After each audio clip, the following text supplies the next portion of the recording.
je souhaite revenir sur le volet agricole. J'étais intervenu lors de la plénière agriculture de septembre sur les ravages causés par certains insectes nuisibles et en particulier la punaise diabolique et le balanin, causant des pertes de récolte de 30% sur des productions emblématiques du Lot-et-Garonne et d'ailleurs, telles que la noisette. La loi du plomb est passée par là, et avec elle son cortège de commentateurs plus ou moins éclairés.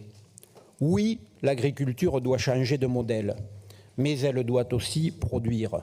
Produire, ce n'est pas un gros mot, c'est même la raison d'être de tout agriculteur. Produire pour nourrir, produire pour assurer notre souveraineté alimentaire. En matière de transition, il y a des agriculteurs vertueux. J'en connais, comme vous tous. Ils sont conscients des enjeux environnementaux de toutes sortes, des défis climatiques à relever, du nécessaire partage et préservation de la ressource en eau.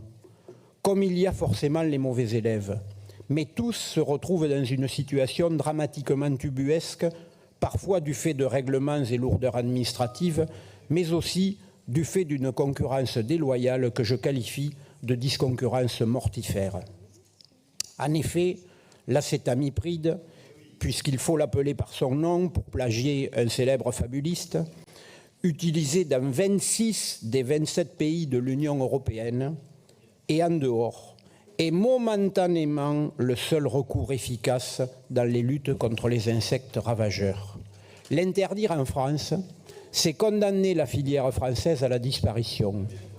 C'est renforcer un peu plus notre dépendance alimentaire, c'est faciliter l'entrée sur notre marché national de produits étrangers ne garantissant pas la sécurité alimentaire de nos consommateurs.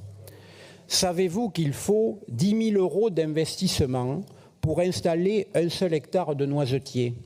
Il faudra patienter 4 ans pour récolter les tout premiers fruits, 6 ans pour un volume de récolte à peu près normal, 8 à 9 ans pour avoir amorti sa structure et commencer à dégager un revenu.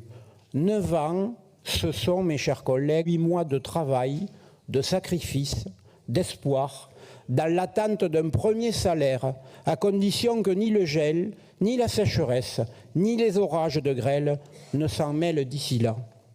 En matière d'agriculture, chers collègues, on pratique depuis longtemps la culture raisonnée. Il nous appartient collectivement de pratiquer la politique raisonnable. En 2025, plus que jamais, nous devons continuer à anticiper et à mieux prendre en compte le réel et ses enjeux, car c'est ainsi que l'on s'honore de faire de la politique. Cela s'appelle faire œuvre utile. Je vous remercie.